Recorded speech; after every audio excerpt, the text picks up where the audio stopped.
È la stagione dello shopping natalizio a Londra e l'ora di punta è in pieno svolgimento. Pendolari e acquirenti si riversano a King Cross, la stazione della metropolitana più trafficata della città. Improvvisamente, un muro di fiamme mortali si abbatte sulla stazione gremita. Uccide 31 persone. La metropolitana più antica del mondo subisce l'incendio più mortale della sua storia. Ora, utilizzando simulazioni computerizzate avanzate, riveliamo esattamente cosa ha causato la tragedia. I disastri non accadono per caso. Sono innescati da una catena di eventi critici. Svela gli indizi e conta alla rovescia gli ultimi secondi prima del disastro.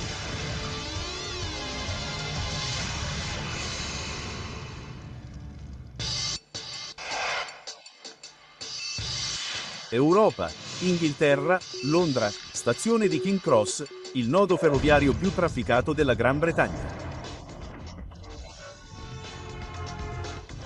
Collega i treni in superficie provenienti da nord con i 420 km di rete metropolitana della città, affettuosamente chiamata Tube dai londinesi.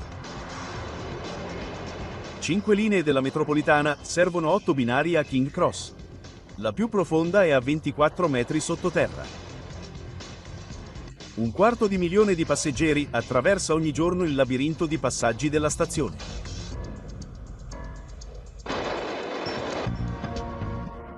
Mercoledì 18 novembre 1987, ore 19:18.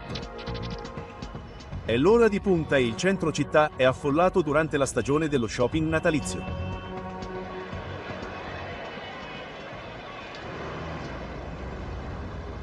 Per un uomo, il brusio e la frenesia di Londra sono un'esperienza nuova.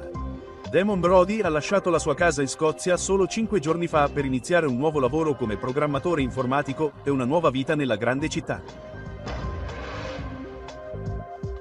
Ho sempre desiderato vivere a Londra, voglio dire, per un ventenne di 80 anni è stato un sogno che si è avverato. Brody non vede l'ora di immergersi nelle bellezze di Londra. Stasera andrà a vedere le famose luci di Natale in Regent Street. Un viaggio che lo porterà in metropolitana. Ma i londinesi sanno che il Natale nella capitale non è solo pace e benevolenza.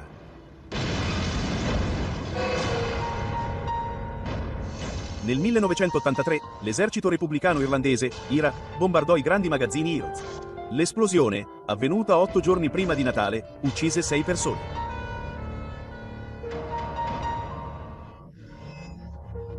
Ora, gli esperti di intelligence temono che l'IRA possa di nuovo prendere di mira Londra, ma nessuno sa dove i terroristi potrebbero colpire.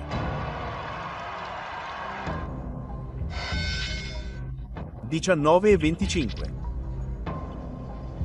A King Cross, a 24 metri sottoterra, i passeggeri scendono dai treni della metropolitana e salgono sulle scale mobili, che li portano alla biglietteria e alle strade di Londra.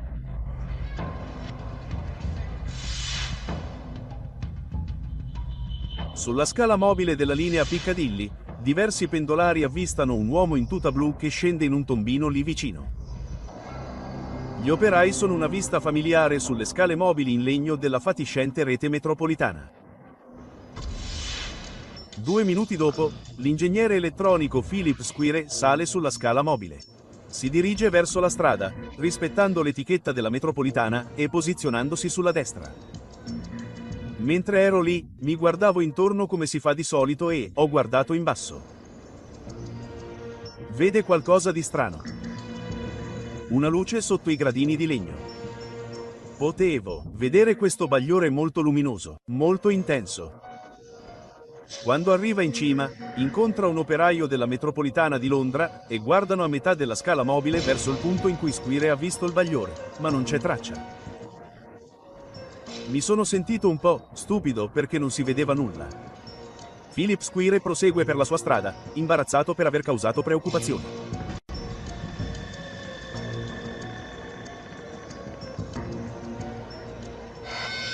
Ore 19:30. Un paio di minuti dopo, un uomo preme il pulsante di arresto di emergenza sulla scala mobile della Piccadilly Line.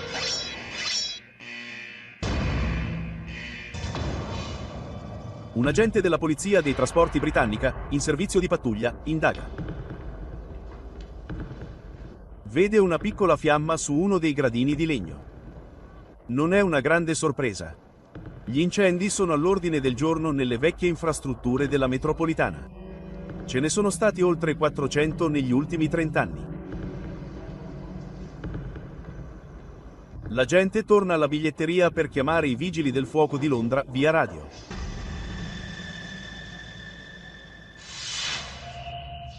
Al piano inferiore, il personale segue le procedure di routine, isolando la scala mobile della Piccadilly Line con del nastro adesivo per allontanare i passeggeri dal piccolo incendio.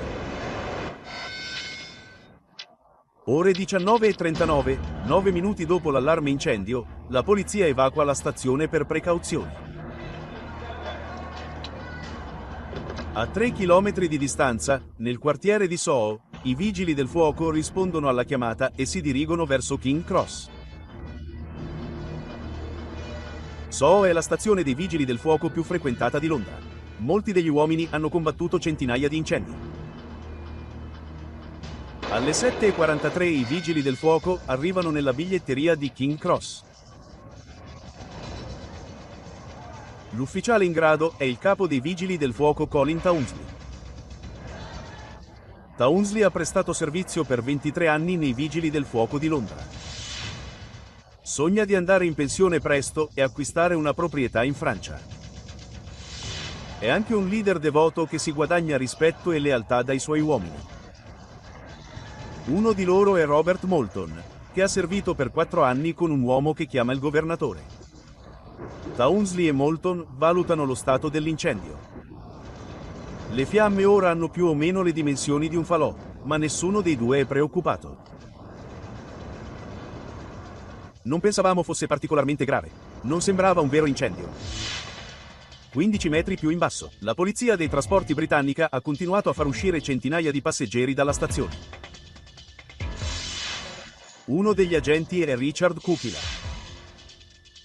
Dopo 5 anni di servizio, le procedure di evacuazione sono diventate una seconda natura. Si trattava solo di far uscire le persone che si trovavano all'interno della stazione. Kuki Elka dirige i passeggeri sulla scala mobile della linea Victoria, l'unica ancora in funzione.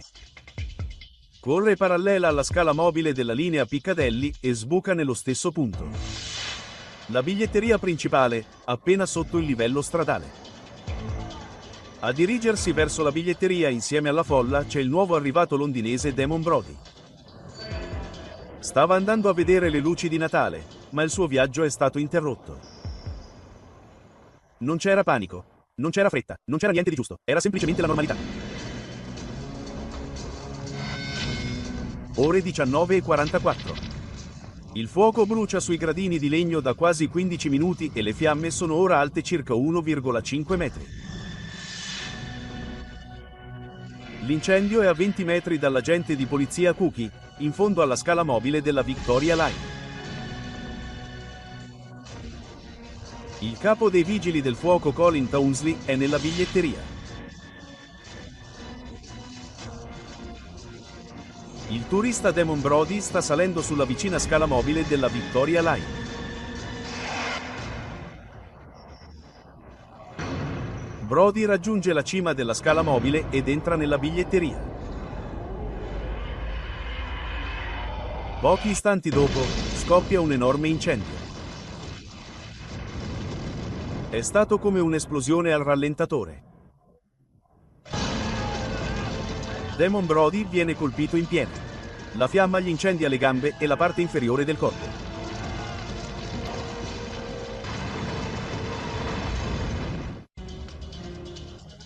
Nella stazione di King Cross a Londra, un piccolo incendio si è trasformato in un inferno feroce, sputando fuoco come un lanciafiamme e travolgendo decine di pendolari.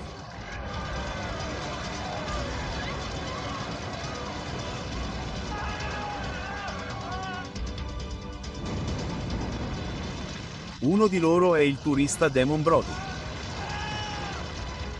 Sapevo che in particolare la mia schiena, e anche la zona delle gambe, era in fiamme. Un denso fumo nero si riversa dalle uscite della stazione sulla strada soprastante. Il pompiere Robert Moulton prende una pompa. Per affrontare quello che era successo pochi minuti prima, un piccolo incendio su una scala mobile. C'era un boato terrificante. Ho sentito un urlo orribile che sembrava durare da secoli. La biglietteria era piena di gente, tra cui il suo capo, il capo dei vigili del fuoco Colin Townsley. Le troupe televisive hanno ripreso la scena mentre Moulton e i suoi colleghi pompieri prendevano le bombole di ossigeno e scendevano nella biglietteria in fiamme per cercare sopravvissuti. Il nostro unico pensiero era solo quello di cercare di farci strada fino a lì, raggiungere l'incendio e vedere se riuscivamo a tirare fuori qualcuno. Intrappolato nell'inferno, Damon Brody si rotola più e più volte nel tentativo di spegnere le fiamme. Alla fine, ci riesce. È gravemente ustionato. E ora affronta un nuovo pericolo. Un fumo denso e soffocante. Era assolutamente rovente e potevo sentirlo bruciarmi la gola e i polmoni.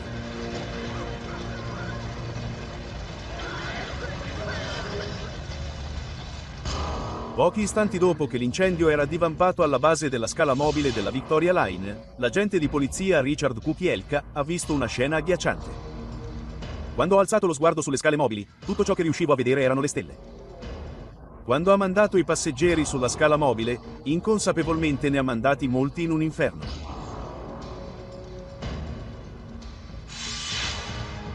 Ma la biglietteria in fiamme è l'unica via d'uscita per le strade. Con rapidità di riflessi, la polizia e il personale della stazione fermano i treni in transito per mettere in salvo i passeggeri bloccati. Nel frattempo, il pompiere Robert Moulton si fa strada nella biglietteria, alla ricerca di sopravvissuti. Il suo capo Colin Townsley è tra loro. Ma l'incendio è feroce. Era tremendamente caldo. Bruciante, non ci si poteva credere. Poi, mentre illumina il fumo con la torcia, vede qualcosa. Un casco bianco. I caschi bianchi sono indossati solo dai capi dei pompieri. Ho messo la mia maschera proprio contro il casco e ho puntato la torcia su di esso e ho visto che era bianco e ho capito subito che era Colin. Townsley non si muove e, anche se fosse vivo, Moulton sa che i polmoni del suo capo saranno pieni di fumo tossico. Si precipita a portarlo all'aria aperta. Nelle profondità della terra, l'agente di polizia Kukielka pensa di aver tirato fuori tutti. Ma poi sente un grido. Un collega ha trovato un passeggero accasciato in fondo alle scale mobili. Aveva i capelli, la testa e le mani gravemente ustionate. Soffriva molto. L'uomo ha bisogno di cure mediche urgenti, ma è troppo ustionato per evacuare in treno. Cookie teme che siano intrappolati. Poi si ricorda che c'è un'altra via d'uscita. Trascinano l'uomo fino a dei cancelli di ferro che conducono all'uscita. Ma quando li raggiungono, scoprono che qualcuno li ha chiusi a chiave. L'unica decisione che potevamo prendere allora era di provare a buttare giù i cancelli di ferro a calci. Kukielka tira freneticamente i cancelli, ma non si muovono. E non può chiamare aiuto via radio perché il suo walkie-talkie non funziona sottoterra. Fumi del violento incendio sopra di loro iniziano a diffondersi per tutta la stazione. Ci facevano male gli occhi e il petto e non riuscivamo a respirare bene. Nella sala biglietteria in fiamme, Moulton stava trascinando il capo Townsley fuori dall'inferno.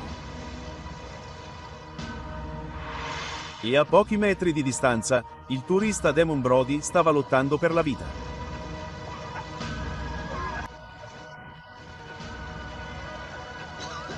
Decine di persone nella sala biglietteria in fiamme stavano soccombendo ai fumi tossici mortali. E nelle strade sopra, le troupe televisive catturano questa scena agghiacciante. I vigili del fuoco barcollavano fuori, respinti dal calore intenso e dalle fiamme. Ogni speranza di salvare le persone intrappolate appena 4 metri più in basso sta rapidamente scomparendo.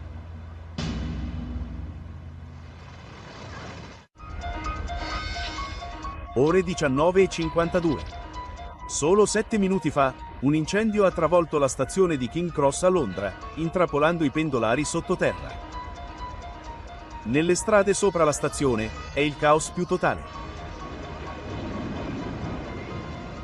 Il pompiere Robert Moulton pratica la respirazione bocca a bocca al suo capo Colin Townsley per fargli arrivare l'ossigeno ai polmoni. La prima volta che gli ho soffiato dentro, ha quasi tossito. Così ho detto, sembra a posto. Davvero motivati dai segni di vita, Moulton raddoppia gli sforzi. Poi i paramedici portano d'urgenza il suo capo in ospedale. A 15 metri sottoterra, in uno dei tanti cunicoli della stazione, il poliziotto Richard Cookie sta cercando di mettere in salvo un passeggero ferito prima che l'incendio raggiunga il sottosuolo. Ma è intrappolato dietro un cancello chiuso a chiave, e il cancello non si muove. Poi appare un addetto alla manutenzione dall'altra parte, ignaro che sopra di lui si stia scatenando un inferno. Ma ora si rivela un salvatore. Ha una chiave per l'uscita. 32 minuti dopo lo scoppio dell'incendio, Cookie porta in salvo il ferito dalla stazione.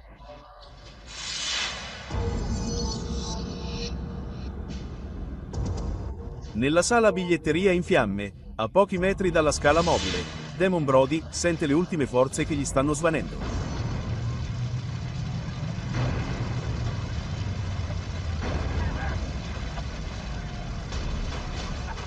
Poi il ventenne è assalito da un senso di ingiustizia.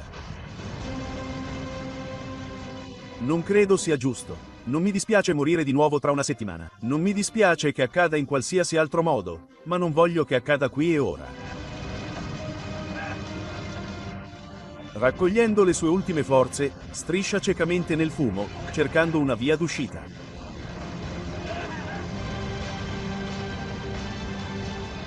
Il terreno è rovente, rendendolo un'agonia. Poi, attraverso il fumo, Brody vede una scala.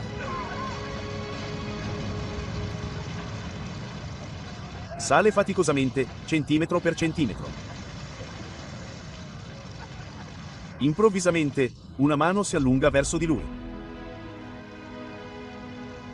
Uno sconosciuto si china e trascina Brody su per le scale, fuori dall'incubo, in salvo. Quando sono arrivato in cima alle scale, è stato incredibile. A King Cross, i vigili del fuoco hanno domato l'incendio abbastanza da potersi avventurare sottoterra. Ma nella sala biglietteria devastata, tutto ciò che recuperano sono cadaveri. Poi Robert Moulton e i suoi colleghi pompieri apprendono un'altra terribile notizia. Il loro capo, il capo dei vigili del fuoco Colin Townsley, è morto in ospedale per inalazione di fumo.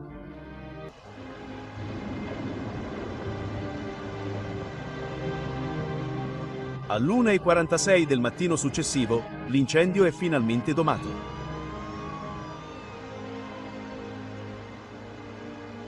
L'inferno uccide 31 persone e ne ferisce gravemente altre 20.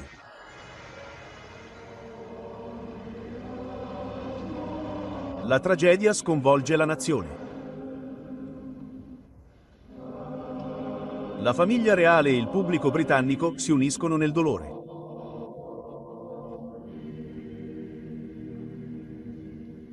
Il primo ministro britannico Margaret Thatcher visita il luogo ed è sconvolta dalla devastazione. Ma le cause del disastro sono un mistero assoluto. Più di 2 milioni di persone usano la metropolitana di Londra ogni giorno. Se il primo ministro la chiudesse, Londra si fermerebbe completamente. Sensori. Cosa ha innescato l'incendio? E cosa ha trasformato un piccolo incendio in un inferno mortale in pochi secondi?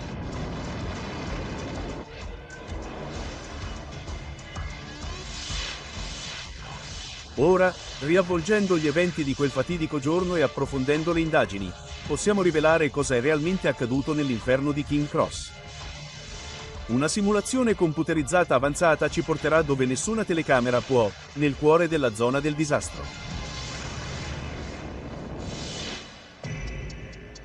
Il governo nomina una squadra investigativa di 21 esperti, provenienti da 5 diverse agenzie. L'ingegnere David Kilto è uno degli investigatori principali. Kilotto è un esperto di incendi di grandi dimensioni da oltre 30 anni. Nel guscio bruciato di King Cross, Skill cerca indizi sulla propagazione dell'incendio.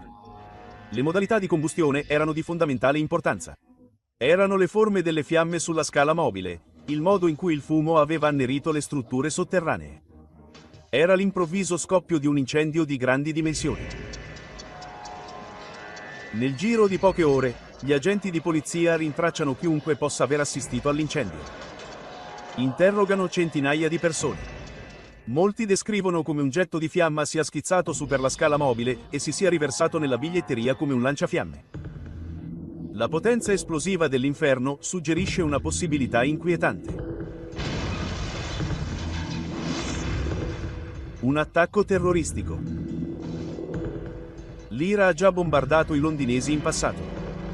È l'inizio di un nuovo capitolo della sua campagna terroristica? Prende di mira i viaggiatori della metropolitana di Londra. La squadra investigativa chiama David Holiday, un medico legale specializzato in incendi sospetti. Nella stazione isolata, i tecnici esaminano i resti della scala mobile bruciata alla ricerca di indizi. A metà strada, trovano il classico schema di bruciature che indica il punto di origine dell'incendio. Si trova sotto la scala mobile, vicino alla pista da corsa, ma non riescono a trovare un cratere di bomba né qui né in nessun altro punto della scala mobile. E la struttura metallica non è in frantumi, un segno rivelatore di un'esplosione.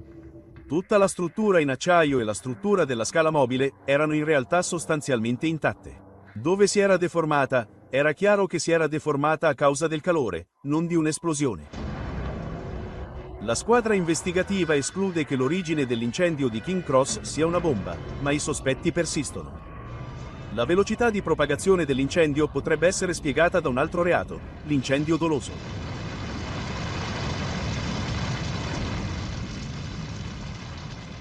Un uomo in tuta blu è stato visto da 3 testimoni oculari. Potrebbe essere un piromane, un ex operaio della metropolitana con un rancore. Ora, Holiday è alla ricerca di tracce di un accelerante come la benzina, il biglietto da visita di un piromane. Esaminano l'area intorno al punto di origine dell'incendio. Ma non c'è traccia dell'odore che un accelerante lascia invariabilmente. E Holiday può vedere che l'incendio è scoppiato in un punto inaccessibile. Sarebbe piuttosto difficile accendere una fiamma mentre le ruote della scala mobile si muovevano lungo i binari. L'uomo in tuta blu rimane un mistero irrisolto. Si tratta chiaramente di un caso di scambio di persona. 2 giorni dopo l'incendio, la squadra investigativa dichiara che la teoria dell'incendio doloso è un vicolo cieco. Gli investigatori non sanno ancora cosa abbia causato l'incendio, ma oggi hanno escluso la possibilità di un incendio doloso. Ciò che nessuno riesce ancora a comprendere appieno è la velocità con cui un piccolo incendio si è trasformato in un'intensa palla di fuoco. Se si è trattato di un incendio accidentale, è ancora più difficile spiegare come si sia improvvisamente trasformato in un'insolita fiammata. E gli investigatori devono ancora stabilire come sia iniziato. Senza ulteriori indizi, ispezionano l'area non bruciata sotto la scala mobile alla ricerca di indizi. Qui fanno una scoperta inquietante. I battiscopa in legno lungo tutti i 42 metri della scala mobile sono punteggiati di bruciature. E non solo 1 o 2, ben 18. Ho concluso che in realtà c'erano prove di vecchi incendi sulla scala mobile.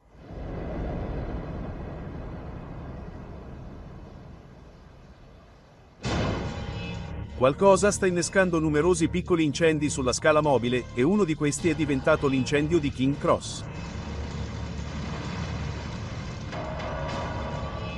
Ci sono decine di scale mobili in legno nella metropolitana di Londra.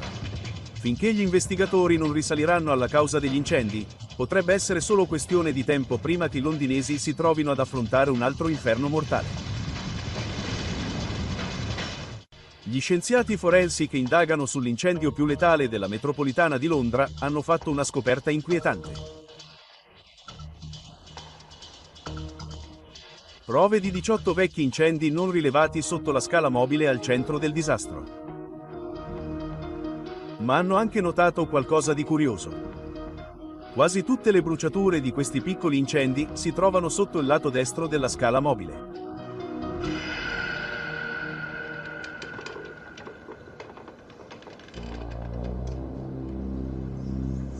La regola di Galateo in metropolitana prevede che i passeggeri salgano sul lato sinistro delle scale mobili e stiano in piedi sul lato destro. Una cosa più facile da fare in piedi è accendere una sigaretta. È possibile che i fiammiferi abbandonati dai fumatori stiano innescando incendi accidentali sotto la scala mobile? Fumare è vietato in metropolitana da oltre 2 anni. Quindi, sebbene possa essere la causa dei vecchi incendi, può davvero essere la causa del recente disastro?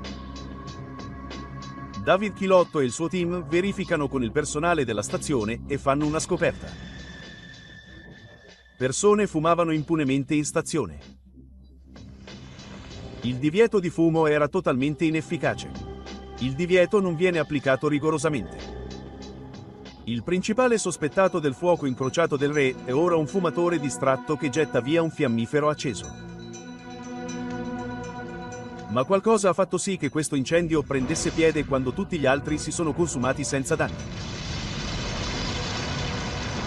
Il medico legale David Holliday ritiene che l'incendio sia iniziato vicino ai binari di scorrimento della scala mobile, ma tutti i suoi componenti sono di metallo.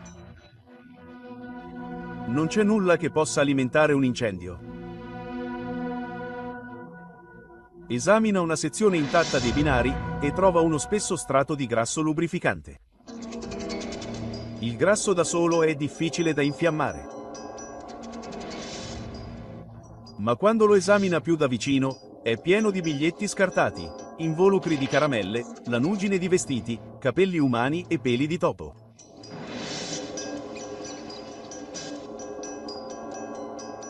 È chiaro che i binari di scorrimento non sono stati puliti a dovere da quando sono stati costruiti all'inizio della Seconda Guerra Mondiale. È possibile che 4 decenni di spazzatura abbiano creato una miscela infiammabile? Tornato nel laboratorio forense della polizia, Holliday analizza la miscela di grasso e spazzatura. Applica una fiamma libera per replicare l'effetto di un fiammifero acceso.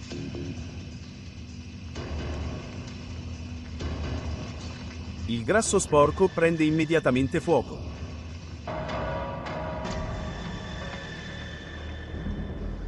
Sembra che le scale mobili in legno della rete metropolitana di Londra siano seriamente a rischio di incendiarsi. Ma accendere il grasso sporco in laboratorio non dimostra che un fiammifero lasciato cadere possa innescare un incendio nel mondo reale. L'unico modo per scoprirlo con certezza è che David Kilau e la squadra investigativa ricostruì la catena di eventi alla stazione di King Cross. 51 giorni dopo il disastro, alle 2 del mattino, la squadra si riunisce nella scala mobile sventrata della Piccadilly Line. Questo è un filmato reale del loro esperimento. I vigili del fuoco di Londra sono sul posto per contenere eventuali incendi. Poi, sulla parte inferiore intatta, un membro della squadra fa cadere un fiammifero acceso attraverso la fessura tra il gradino e la parete laterale. 3, 2, 1 via. Gli investigatori attendono con il fiato sospeso. La fiamma darà fuoco al grasso sporco? Ho preso un po' di polvere. Sì. Incredibilmente, il primo fiammifero lasciato cadere ha incendiato la miscela di grasso e detriti. La prima volta che abbiamo lasciato cadere un fiammifero, ha effettivamente innescato un incendio. Dopo solo un paio di minuti, gli investigatori possono vedere il piccolo bagliore attraverso le fessure tra i gradini. Circa 1 metro di fiamme. In poco meno di 7 minuti, le fiamme iniziano a lambire i gradini di legno.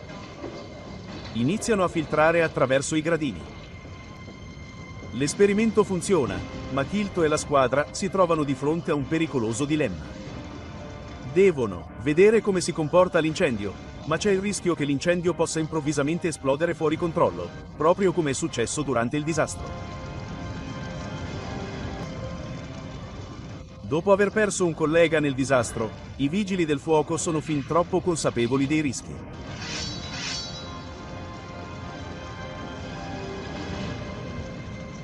L'incendio è cresciuto e ha continuato a crescere, finché ovviamente i vigili del fuoco non ci hanno ordinato di spegnerlo. Investigatori sono ora convinti che l'incendio di King Cross sia stato appiccato da un fiammifero gettato via che ha incendiato grasso incrostato di sporcizia. Ma per evitare che il disastro si ripeta, devono ancora risolvere il mistero più profondo. Cosa ha trasformato il piccolo incendio in un inferno di fuoco in pochi secondi?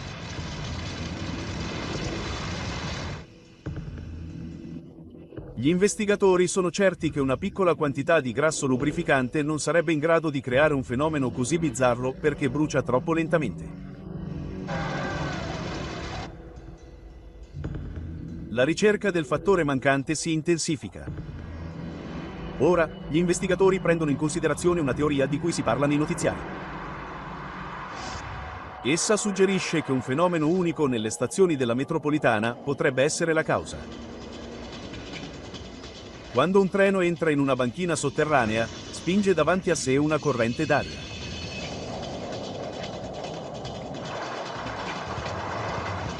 Si chiama effetto pistone e contribuisce a mantenere ventilata la rete metropolitana.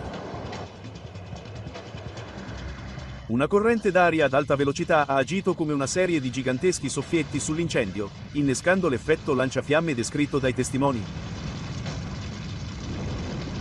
Gli investigatori esaminano i registri della stazione risalenti al giorno del disastro. Devono analizzare i movimenti dei treni in entrata e in uscita per ricostruire uno schema dei movimenti d'aria lungo il vano scala mobile. Nei 10 minuti precedenti l'incendio, i treni in partenza dai binari della metropolitana avrebbero dovuto aspirare aria fresca lungo il vano scala mobile, il che non avrebbe avuto alcun effetto significativo sull'incendio. Ma scoprono che alle 7:42, appena 3 minuti prima dello scoppio dell'incendio, tutto cambia. Un treno della linea Piccadilly in direzione est arriva.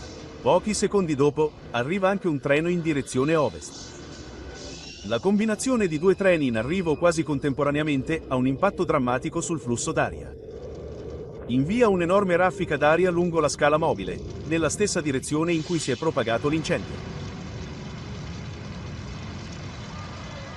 Per scoprire se questa sia la chiave del disastro, gli investigatori devono calcolare se il flusso d'aria viaggiava abbastanza velocemente da avere un effetto significativo sull'incendio.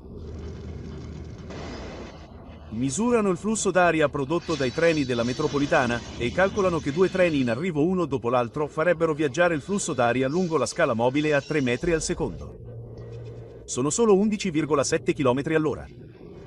Non abbastanza veloci da innescare una fiammata. Dopo un mese di indagini, David Shilto e il suo team non riescono ancora a spiegare come un piccolo incendio su una scala mobile si sia trasformato in un incendio omicida. Hanno escluso terrorismo, incendio doloso ed effetti del flusso d'aria. Un'indagine approfondita del vano scala mobile non rivela nulla che possa aver agito come supercombustibile per l'incendio. Gli investigatori hanno un disperato bisogno di aiuto. Si sono rivolti a una delle sedi di cultura più famose d'Inghilterra, Oxford, e alla nascente scienza della modellazione computerizzata.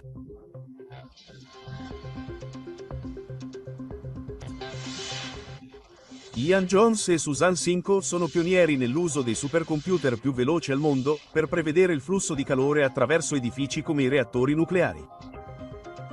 Gli investigatori sperano che il loro software possa rivelare se qualcosa nella configurazione della zona dell'incendio di King Cross possa aver innescato l'inferno. Cinco crea un modello computerizzato della stazione della metropolitana di King Cross e poi innesca un piccolo incendio virtuale. Mentre inizia a diffondersi, accade qualcosa di strano. Il fuoco si adagia e si aggrappa alla superficie della scala mobile invece di bruciare direttamente verso il soffitto.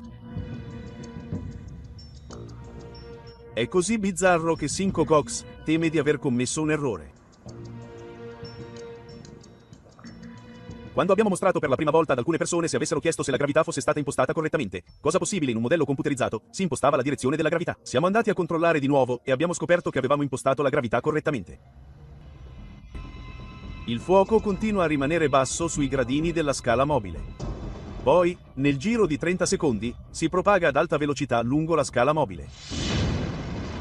Proprio come il getto di fuoco che i testimoni oculari hanno visto a King Cross. Ma per gli scienziati, i conti non tornano.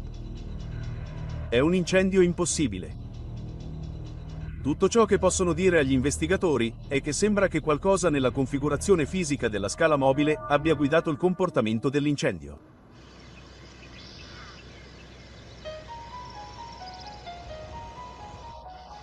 C'è solo un modo per dimostrare di cosa si trattasse. Luglio 1988, 9 mesi dopo il disastro, 290 km a nord di Londra, nella campagna di Derby, David Shilto e il suo team avviarono un ambizioso esperimento. In un campo affittato da un agricoltore locale, costruirono un modello della scala mobile e della biglietteria della linea Piccadilly, utilizzando gli stessi materiali. Via! Poi un tecnico incendiò la scala mobile esattamente nello stesso punto. Il team investigativo e gli informatici aspettarono l'occasione per scoprire finalmente cosa avesse causato l'incendio di King Cross.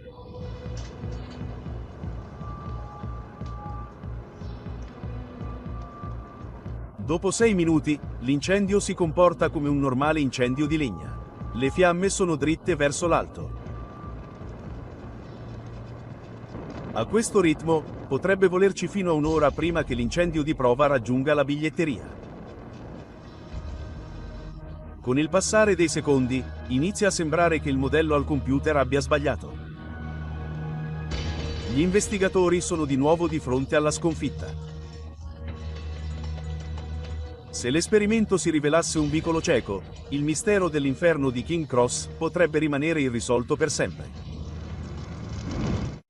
Gli investigatori che cercano di scoprire la causa dell'incendio di King Cross a Londra hanno costruito una scala mobile di legno e le hanno dato fuoco. Ma l'esperimento non sta andando bene.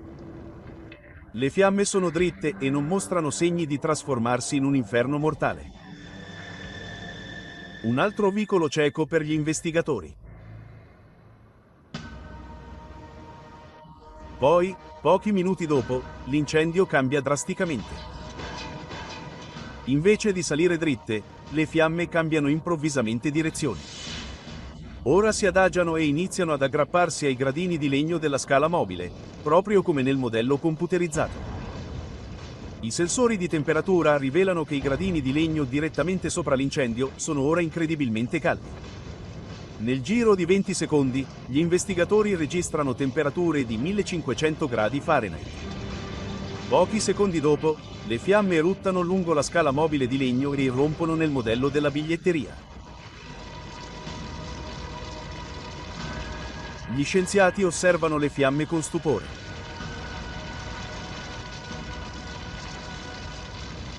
Poi giungono a una conclusione straordinaria. Non uno, ma 2 fenomeni combinati hanno creato l'inferno di King Cross.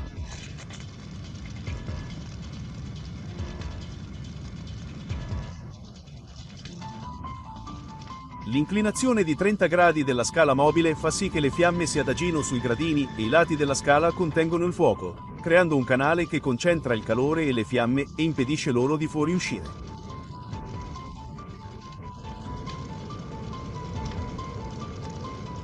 Mentre il fuoco si propaga lungo la pendenza, spinge davanti a sé una coltre invisibile di calore e gas, che surriscalda una serie di gradini di legno di 20 metri soprastanti. Pochi secondi dopo, i gradini surriscaldati raggiungono una temperatura critica di circa 480 gradi Celsius e prendono fuoco.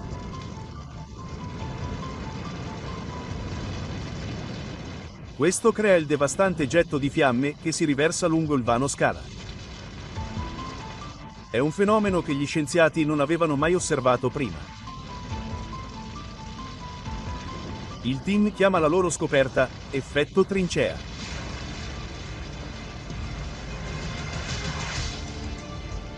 È il pezzo finale del puzzle. Gli investigatori ora conoscono l'esatta catena di eventi che ha innescato l'incendio di King Cross. Cosa ha inizialmente innescato l'incendio? Cosa ne ha alimentato la crescita? E cosa ha innescato l'enorme getto di fiamme che ha avvolto la biglietteria e ha lasciato 31 persone a pochi secondi dal disastro?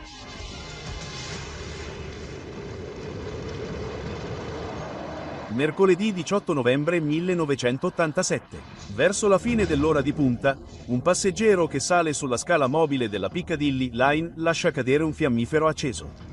Per puro caso, il fiammifero cade attraverso una fessura tra i gradini di legno e atterra sul grasso incrostato di rifiuti dei binari della scala mobile. Ore 19:29. 16 minuti alla catastrofe. Mentre l'incendio divampa sotto la scala mobile, il pendolare Philip Squire vede il bagliore. Lo racconta a un controllore, ma quando guardano dall'alto, l'angolo di 30 gradi lo nasconde alla vista. 2 minuti al disastro. I vigili del fuoco arrivano e valutano l'incendio. Dovrebbe essere facile da contenere.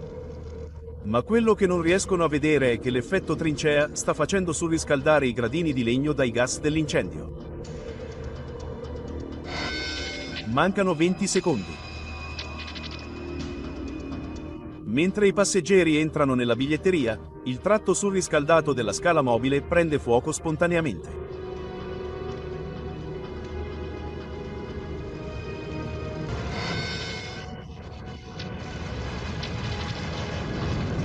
Le fiamme salgono sui gradini di legno, viaggiando a 12 metri al secondo.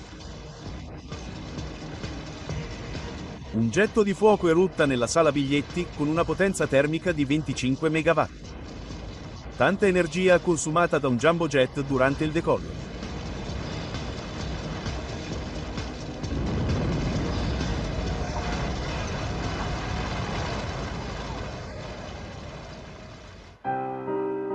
Trentuno persone rimaste intrappolate nell'inferno della sala biglietti muoiono per ustioni e inalazione di fumi tossici. 11 mesi dopo il disastro, la squadra investigativa consegna finalmente il suo rapporto. Conclude che la velocità e la portata dell'inferno sono state causate dall'effetto trincea. Stabilisce inoltre che tutte le scale mobili in legno devono essere sostituite con scale mobili in metallo entro 9 mesi. La metropolitana di Londra ha iniziato a far rispettare rigorosamente il divieto di fumo dopo l'incendio. Ha inoltre formato il proprio personale sulle vie di fuga più sicure e rapide. Grazie a un lavoro sperimentale e pionieristico, le squadre antincendio di tutto il mondo sono ora consapevoli del pericolo rappresentato dagli incendi su superfici inclinate.